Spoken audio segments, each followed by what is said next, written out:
आज संडे आहे म्हणून रिशूला मॉलला घेऊन आलो होतो. रिशू म्हणजे माझी भाची. तिला गाडीत बसायचं होतं. गाडीत तिने फेरी मारली. फेरी लगेच संपता ती दुसऱ्या प्लेइंग झोनमध्ये आली. तिला बॉल खेळायचे होते, छोटे छोटे प्लास्टिकचे बॉल गेम झोन एरियामध्ये. ती खेळतच राहिली मस्त.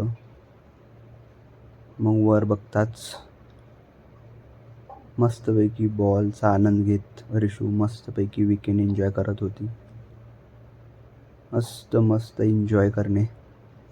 आणि दर रविवारी तिचं असंच चालू असतं,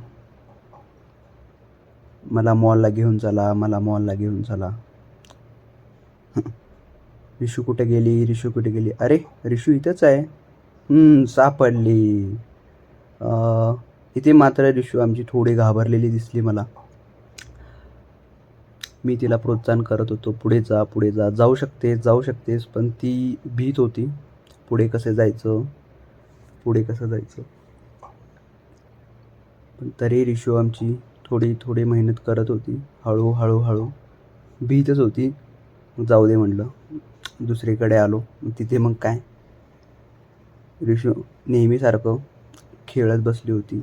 या बकेटात असं करणे, या बकेटात उलटा पालटा. नंतर काय, थोडी भूक लागली आणि आम्ही निघून आलो.